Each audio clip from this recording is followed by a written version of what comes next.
É isso, chegamos. Eu sou o Glauco Keller, está no ar mais um programa Subtexto pela sintonia da Rádio Fiscar 95,3 FM.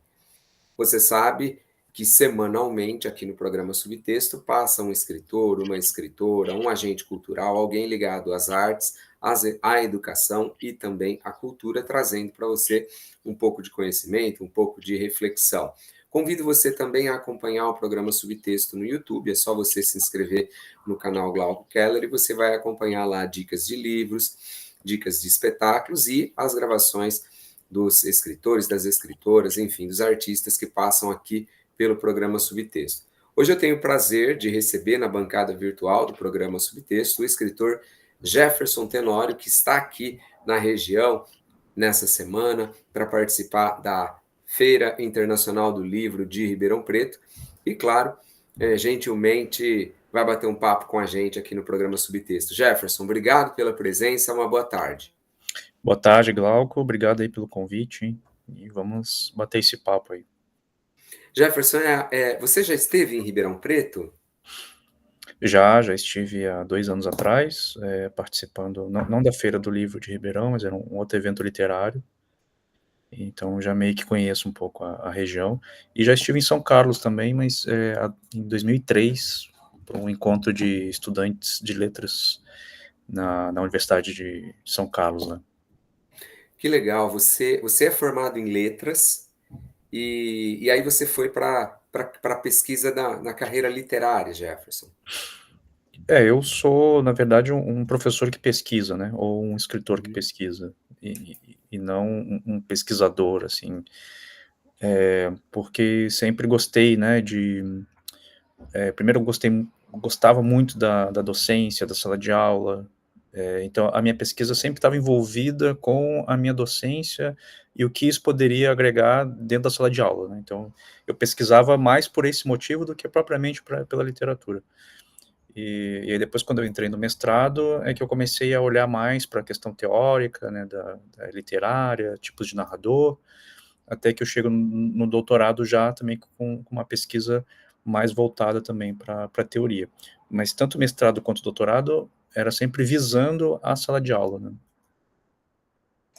Ou seja, a educação está na sua veia e é, é escritor ou é professor que você coloca na fichinha do hotel? Depende. Às vezes é professor, às vezes é escritor. Mas como eu estou fora da sala de aula, né, já tem 2 anos, então agora é escritor. Mas a teoria me ajudou muito a pensar estratégias, né, de formação de leitores, né. Eu não via sentido em fazer uma pesquisa se não tivesse algo prático na ponta dela, né. Eu não me sentia muito bem fazendo uma pesquisa pela pesquisa, então tinha que ter um sentido mais prático para mim, né. E você sabe que eu faço, eu pesquiso o uso do telefone celular dentro da sala de aula, né? Os aspectos negativos, maléficos, em especial a atenção concentrada e, e de que forma isso impacta o aprendizado, né? Mas você sabe que quando eu pensei em fazer a minha pesquisa, de fato, eu tive esse olhar. Eu queria, de alguma maneira, ter um impacto social, porque eu gostaria muito de estudar o Van Gogh, eu gostaria muito de mergulhar dentro das artes, da literatura, mas, de fato, o impacto social da pesquisa, ele, ele me é relevante, assim como é para você. Mas eu queria aproveitar que você falou nesse impacto social que a sua pesquisa tem, o impacto social que os seus livros também têm, né, Jefferson? Você tem a sua literatura é uma literatura que, embora não seja panfletária, é uma literatura caracteristicamente política e social, né? Esse modelo, ele é um modelo, eu diria, programado ou ela veio meio que naturalmente em função da sua pesquisa, das suas vivências? Eu acho que faz parte da criação literária que ela seja política, né, que ela seja contestatória, que ela conteste o modo como a sociedade a literatura sempre foi isso, né, no fim das contas. Se a gente for pegar os clássicos, pega o maior clássico que você tem, né, você pega Shakespeare, por exemplo, você tem ali discussões que têm a ver com a natureza humana, mas também tem uma contestação social, né, tem recorte de classe, você tem ali uma reivindicação pelo poder, né, ou seja, ela é política, né, por natureza. Se você for pegar Cervantes, o Don Quixote, por exemplo, há uma crítica a uma sociedade que já não resiste mais à modernidade que chega, né, ou seja, as histórias de cavalaria já não servem mais para aquele tipo de sociedade que está se formando, né? Então a literatura ela tem por natureza contestar alguma coisa, né? O que acontece é que a gente tem nos últimos tempos a emergência de vozes, né, vozes negras, indígenas, mulheres, né, trazendo temas e temáticas que não eram tratados pela literatura, né? Então a gente tem essa impressão de que essa literatura ela é ela é mais contestatória, ou que ela é mais identitária, ou que ela produz, né, esse efeito mais político, né, e tal. E me parece que a literatura sempre foi política.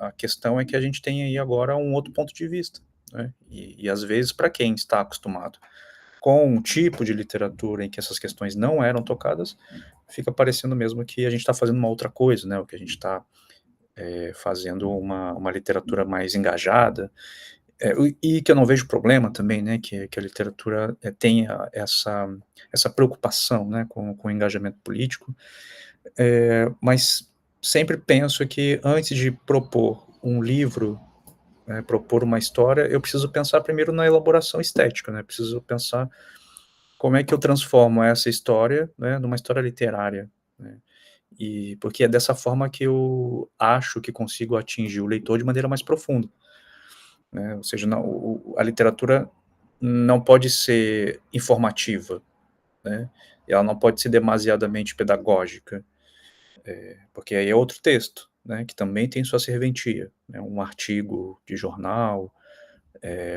uma algum tipo de texto que tenha esse caráter de informar, né, e de informar diretamente, mas não é o caso da literatura e não é o caso, né, do que eu entendo, né, como literatura.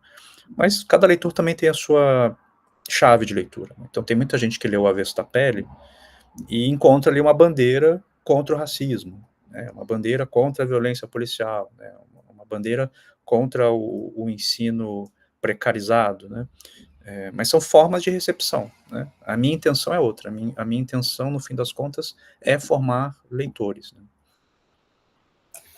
Esse é o programa Subtexto, eu sou o Glauco Keller e hoje eu tenho o prazer de receber na bancada virtual aqui do programa o escritor vencedor do Prêmio Jabuti com Avesso da Pele. Você que está acompanhando pelo YouTube, eu estou mostrando o livro aqui para você, ó, essa capa super bonita que ficou icônica aqui no país.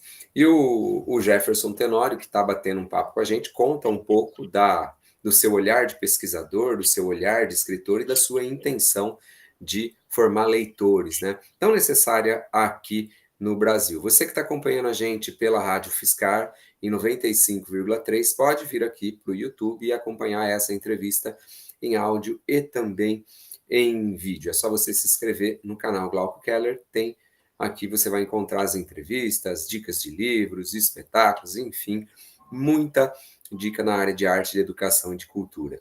Ô Jefferson, você é um leitor tardio, cara? Você começou a ler de maneira mais profunda?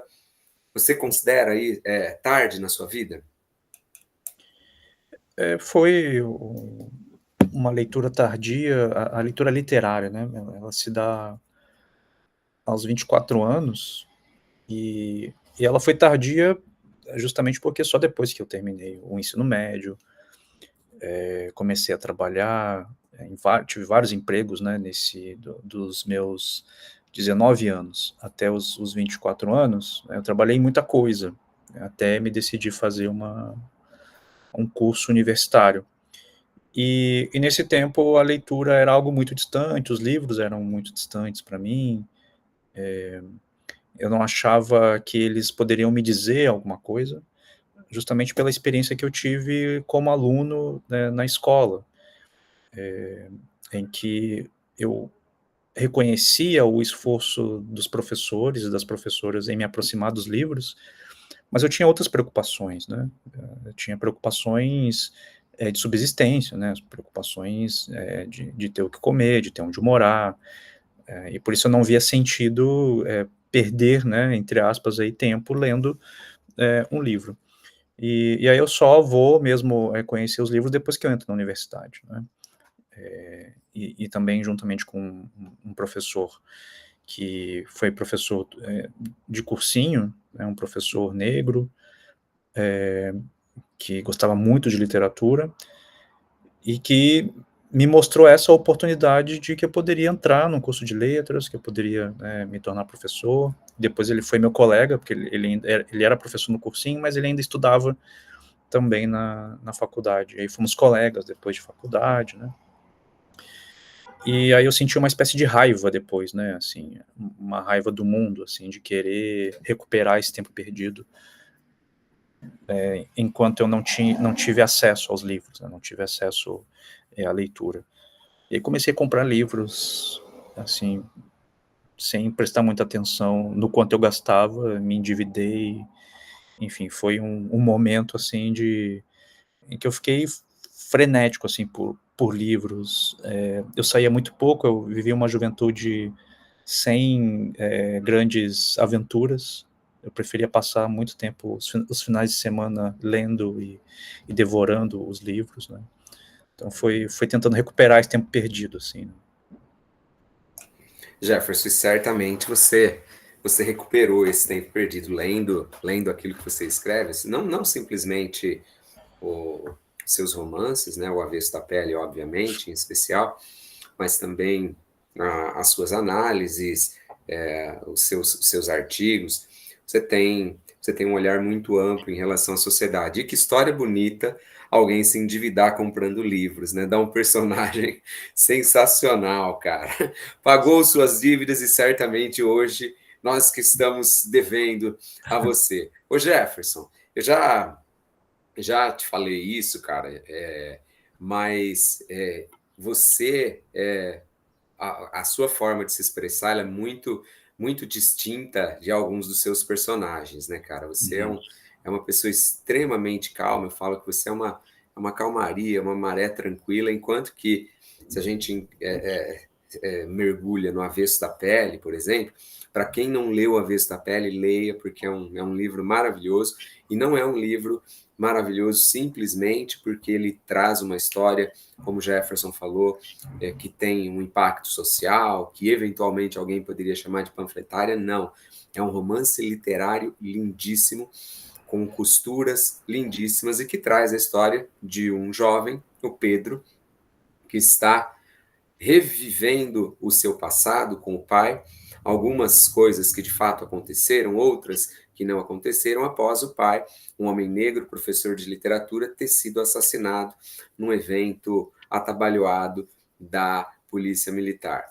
E uma das coisas que obviamente mais chama atenção, Jefferson, no romance, é a escolha que você fez pelo narrador. Eu sei que muita gente já te perguntou isso, mas eu queria que você falasse um pouquinho, porque não é comum nós encontrarmos a narração em segunda pessoa, o você. Em geral, a literatura, de maneira tradicional, traz o narrador em primeira pessoa, um narrador personagem, por exemplo, ou em terceira pessoa, ele se distanciando da história e contando para a gente. E você colocou o leitor como personagem a partir do momento em que você foi lá e colocou você. Como que surgiu essa ideia? Como que você pensou em fazer isso, Jefferson? Bom, o narrador em segunda pessoa, ele é uma espécie de carta ao pai, esse filho tentando se comunicar com o pai depois da morte. E eu cheguei nesse narrador fruto também da minha pesquisa, né, das coisas que eu pesquisei durante todos esses anos, né, no mestrado e no doutorado, os inúmeros narradores e as possibilidades também de conseguir narrar uma história. De fato, esse narrador em segunda pessoa, ele não é fácil, né, de a gente encontrar na literatura, porque, primeiro que, quando você tem um narrador em segunda pessoa, a estrutura narrativa, ela se repete, né? porque a todo momento você precisa usar o pronome você, né, esse pronome de tratamento, e isso fica repetitivo, né, você caminhava pela rua, você viu tal coisa, você, né, então essa repetição, ela requer do escritor que ele tenha um jeito, né, de formular a frase que tente fugir dessa repetição, né, que é muito diferente do eu, por exemplo, né, o eu, né, quando você usa em primeira pessoa, você pode colocar ali um eu elíptico, né, então pode botar um verbo ali, fiz, né, caminhei, sem precisar colocar o eu, então você não tem você consegue driblar melhor, né, a ideia da repetição. Mas, ao mesmo tempo, eu precisava contar a história desse rapaz, né, que é o Pedro, e aí a minha ideia foi fazer esse narrador em primeira pessoa, que quando se dirigisse ao pai, falasse em segunda pessoa, e quando fosse falar da mãe ou de outros personagens, que ele se distanciasse, parecendo um narrador em terceira pessoa. Então foi uma estratégia para tentar manter o leitor o mais atento possível, né? Ou seja, tem um dinamismo aí nessa troca de narrador, que é uma troca de narrador bem quase simbiótica, assim, né? No sentido de o leitor quase nem perceber qual é o narrador ali que está contando aquela história, né? Então foi um modo de trazer o leitor para dentro dessa história e também uma conversa com o pai. O leitor é o narratário da história, né? E o curioso é porque outros grandes escritores já fizeram isso, acho que notavelmente o Machado de Assis, mas o Machado, quando ele falava, meu caro leitor, nós, leitores, continuávamos sendo leitores, né? E no caso da sua obra, Do Avesso da Pele, não obrigatoriamente, né, Jefferson? Nós, por vezes, nos colocamos, de fato, na pele de um personagem, né? Essa quebra da quarta parede que você fez, ela é um pouco mais ampla. Esse é o programa Subtexto, eu sou o Glauco Keller e tenho o prazer de receber na bancada virtual da 95,3 FM da Rádio Fiscar, o escritor vencedor do Prêmio Jabuti em 2021, Jefferson Tenório, que passa aqui pela região, está na Festa Internacional do Livro, na Feira Internacional do Livro de Ribeirão Preto, e aqui no programa Subtexto fala um pouquinho sobre o livro Avesso da Pele, fala sobre a sua carreira, a sua história, a sua descoberta pela escrita e a sua necessidade de, como escritor, criar leitores. Convido você que está acompanhando a gente aqui pela Rádio Fiscar para vir para o YouTube e assistir a essa entrevista em áudio e também em vídeo. Jefferson, um ponto que não dá para deixar de tocar nesse papo contigo é a censura que o livro Avesso da Pele sofreu em algumas escolas, em algumas cidades, em alguns estados aqui do Brasil. E eu queria que você falasse um pouquinho sobre isso, de que forma você viu em 2024, infelizmente, a gente ter um livro censurado e, em especial, as razões que foram trazidas para que o livro fosse, segundo o olhar de alguns, censurado. Bom, a gente sabe que a censura no Brasil não é novidade, né? A gente tem, desde o século passado, eventos de recolha de livros. Tem um dado interessante que o Machado de Assis, ele cumpriu um papel de censor de peças de teatro, mas ele não fazia censura nenhuma, né? Ele só fazia esse papel para poder entrar e ver as peças de graça, né? Então era um modo de ele assistir às peças. Então esse olhar, né, do censor, né, e da censura é algo que meio que faz parte da criação artística, né? Então todos os escritores que tiveram alguma obra que tocasse em temas sensíveis, de alguma forma sofreu, né, essas tentativas de censura, não só agora contemporâneos, né, a gente teve o Camões, né, quando escreveu Os Lusíadas, também foi acusado de ser pornográfico. por escrever A Ilha dos Amores, né, aquele trecho. Você tem o Gustave Flaubert, quando escreveu Madame Bovary, foi processado pela sociedade da época, teve que provar que aquela mulher, né, que traía o marido era uma ficção, né, que ele teve que O dizer que Nabokov, né, com o Lolita Nabokov, também, né? com Lolita. Enfim, a gente tem aí, na tradição, né, literária e artística, esses movimentos de censura, justamente porque a arte ela tensiona, né, questões, ela vai tensionar algumas coisas e de tempos em tempos a gente tem esses movimentos. O que aconteceu agora é que a censura com o avesso da pele é fruto também de uma caminhada e de uma virada, né, de uma extrema-direita conservadora, que não começou agora. Na verdade, o Brasil sempre foi muito conservador, sempre foi muito preconceituoso, racista, misógino e assim por diante. O que a gente teve há pouco tempo foi um presidente da República que autorizou, né, digamos assim, incentivou também a violência contra minorias. E a gente tem aí o caldo disso, né, a gente tem aí o refúgio disso ainda, né, e uma tentativa de requentar também todo esse ódio, né, às minorias, e o meu livro foi o livro da vez, né, foi o objeto da vez a ser odiado, né, e justamente pelo aquilo que ele não é, que é a grande estratégia da extrema-direita é demonizar alguma coisa, dizendo o que ela é, né, espalhando mentiras, informações falsas, pelo aquilo que ela não é. Mas o que aconteceu é que agora a gente aprendeu, de certo modo, a reagir de maneira mais rápida, mais contundente. Ainda não aprendemos a mexer muito bem na questão das redes sociais, mas eu acho que houve um engajamento muito grande, né, para que houvesse uma reação, e ela veio forte, né, ela veio muito contundente.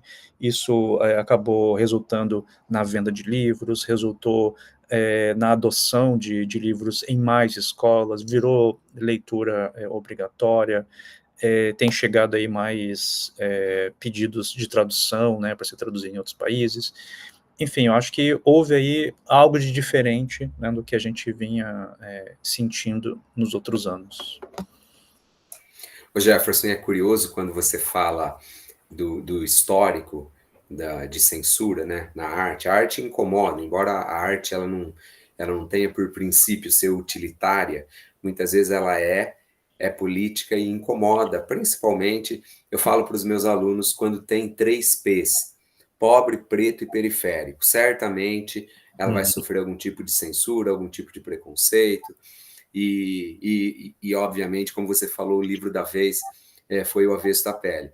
Mas o que me chama a atenção também, né, é como essa pauta de costumes, esse falso moralismo, na verdade, ele se incomoda com a linguagem, né, Jefferson? Eu me lembrava outro dia do Adoniran Barbosa, que teve músicas censuradas, o Tiro ao Álvaro foi uma delas, porque supostamente não respeitava as normas da língua portuguesa, né? A tal da gramática normativa. E como essa tal gramática que ninguém sabe, que ninguém conhece, ela ainda é justificativa para que de alguma maneira se censure obras, né, cara? Segundo o Roland Barthes, né, a língua é simplesmente fascista, né? Isso ele diz lá no livro Aula, quando ele vai assumir a École de France, né, a cadeira no lugar do Michel Foucault. Ele vai dizer isso, né, que a língua é simplesmente fascista porque a língua não te impede de falar, mas ela te obriga a falar. Então, todos nós, quando nascemos, precisamos aprender uma língua, né? Ou seja, isso é uma imposição, isso já é uma violência quando você não tem a opção de aprender outra, ou seja, o lugar onde você nasceu é o lugar que você vai aprender aquela língua e você tem que se expressar naquela língua. E aí você já tem um jogo de poder, né, em que, entre oprimido e opressor, né, e o opressor seria essa língua.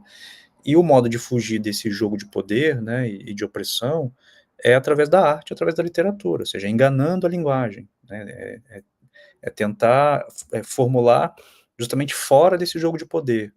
E qual é a linguagem que tem esse jogo, que traz esse poder?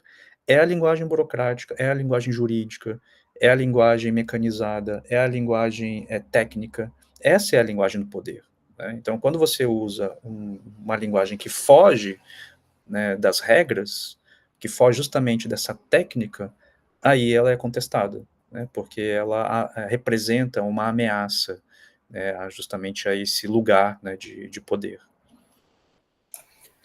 Esse é o programa Subtexto, eu sou o Glauco Keller e hoje aqui na bancada da 95,3 FM, a nossa bancada virtual, eu recebo o escritor Jefferson Tenório, que fala um pouquinho da censura que aconteceu ao livro O Avesso da Pele nos últimos meses, no último ano, mais especificamente em algumas escolas, e de que forma houve uma reação dos meios educacionais, pedagógicos, da sociedade de maneira geral, para que essa censura fosse utilizada para, como o Jefferson falou, criar leitores. Que legal. Ô Jefferson, eu queria perguntar para você, para quantos países, para quantos idiomas, cara, o Avesso da Pele já foi traduzido? Eu estava dando uma olhada nas capas, cara, cada nome bonito, cara. O Avesso da Pele é fantástico. Eu gostei muito de The Dark Side of the Skin, em língua inglesa. Você tem esse número para quantos países? Em quantos países você já chegou com o teu livro, cara? Eu perdi a conta, assim, de quantos países foram, porque ainda tem alguns que ainda estão em processo, né, de tradução. Deve sair um agora na Eslováquia, na China acho que já saiu, deve sair no Japão, mas assim, como, por exemplo, quando ele vai sair em língua francesa, no Canadá, para uma editora no Canadá, mas aí ele também vai entrar em todos os países que falam língua francesa, né? O inglês, por exemplo, né? Aí teve a tradução para o inglês, aí foi lançado na Inglaterra e foi lançado nos Estados Unidos. Mas aí todos os outros países que também falam inglês, o livro também é. Então aí eu perdi a conta já assim de quantos países, né, o Avesso da Pele chegou. Mas eu fico muito feliz, assim, e quando o tradutor entra em contato comigo, querendo tirar dúvidas, né, querendo saber algum vocábulo, alguma coisa, eu fico feliz, assim, de saber que o livro está sendo bem traduzido, né, que há uma preocupação, cuidado, né, com a história, né, e tentar levar o melhor para o leitor daquele lugar, né. Ô Jefferson, eu queria perguntar para você também acerca das Olimpíadas, cara. Você tem acompanhado as Olimpíadas, as mulheres negras maravilhosas que têm trazido medalhas e levado o nome do país ao pódio? Você tem acompanhado? Tem acompanhado, sim. E tenho visto que acho que há uma mudança, né, de paradigma do que a gente entendia, né, do que por muitos anos a gente entendeu qual era o perfil do brasileiro, e do que se mostrava lá fora, né, desses estereótipos, né, que se vendia, né, um país muito conhecido pelo país do futebol, né, um país que valoriza, né, enfim, o futebol, a gente tem uma história de uma tradição, né, dentro do futebol, mas mostrando também que há outras possibilidades, né, de esporte, e sobretudo vindo de mulheres negras, e é também uma exaltação dos programas sociais, né, a maioria delas das medalhistas e das mulheres que foram, né, para Olimpíadas, são frutos de programas sociais, né.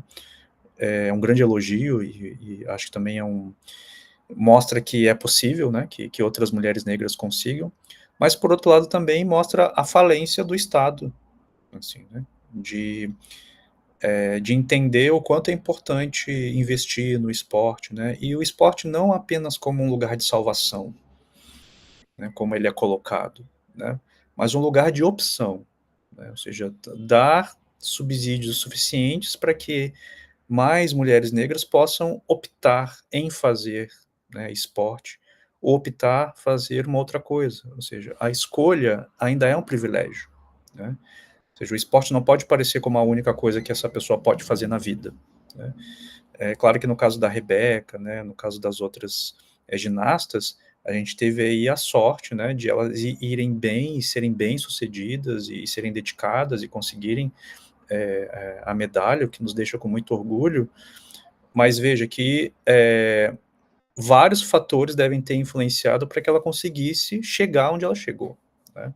seja, a gente não tem um programa de Estado, a gente tem um programa quase que individual, assim, né? Ou seja, os pais escolhem, ou os familiares, né, escolhem, você vai fazer isso porque é o que apareceu, né? E não pode ser desse modo, né? A gente tem que ter aí possibilidades de escolha para que a gente tenha muito mais, né, mulheres negras e homens negros, né, ganhando medalhas.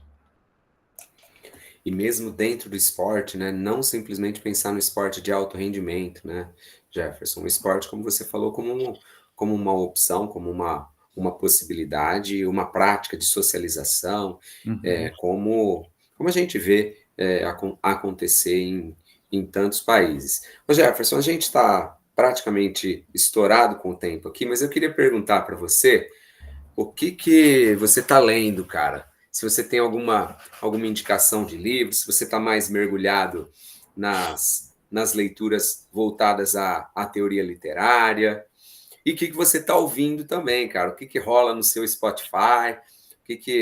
O que toca o escritor Jefferson Tenório no seu lado musical? Eu entreguei meu próximo livro, então estava muito mergulhado nele, né? Assim, lendo e relendo. Mas entre as leituras e releituras, eu terminei de ler recentemente o livro do Zambra, chamado Literatura Infantil, né, que é um livro sobre paternidade, né? É um livro muito sensível, assim, muito bonito, e que discute também a literatura, o papel da literatura infantil, né? Então é um livro que eu super indico, assim, para mesmo quem não é pai, que não tem interesse na paternidade, mas ele é um livro bem importante, assim.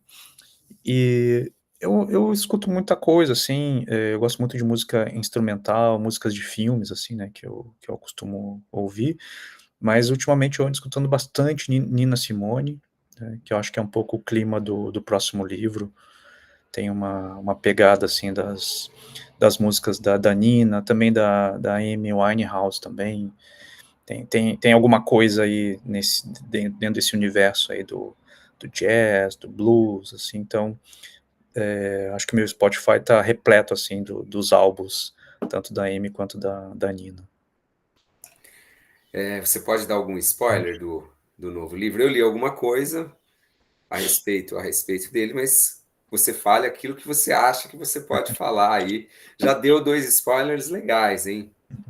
Não, é só eu dizer o que já foi, né, que saiu na imprensa, que o título é De Onde Eles Vêm, vai se passar dentro de uma universidade no sul do país, e é a primeira turma de cotistas, né, da universidade, das universidades federais, né, tentar discutir um pouco como foi a entrada, né, desse grupo, dessas pessoas, falar um pouco da precariedade, do ensino acadêmico também, tal, da manutenção dessas pessoas dentro da universidade. Então é um livro para tentar discutir um pouco isso, e é também um livro sobre formação de leitores. Muito legal, Jefferson. Muito obrigado mais uma vez pela sua gentileza em me receber. Que você tenha muitos leitores pela frente, que o país tenha muitos escritores, escritoras negras, muitos artistas que tragam, que polemizem, que discutam questões necessárias que parece que estão sendo retomadas e a gente falou de esporte, que foram completamente esquecidas nos anos do último governo. O Ministério dos Esportes, por exemplo, foi fechado, o programa Bolsa Atleta foi encerrado, e tantas outras coisas que a gente podia citar aqui. Gente, vocês que estão acompanhando a gente aqui pelo YouTube, está aqui mais uma vez o Avesso da Pele, é um livro que eu indico muito, é um livro que se tornou necessário no país para que a gente conheça, como Jefferson falou, não um livro político, mas um livro que traz um outro olhar político, um outro olhar social que muitas vezes a gente não está acostumado a ver. Obrigado, Jefferson. Obrigado aí, tchau, tchau, até uma próxima. É isso, gente. A gente fica por aqui, mas como você sabe, Toda semana tem programa Subtexto, toda semana tem um escritor, uma escritora passando por aqui na 95,3 e também no canal Glauco Keller no YouTube. Um grande beijo para você, a gente se vê na semana que vem. Valeu, tchau, tchau.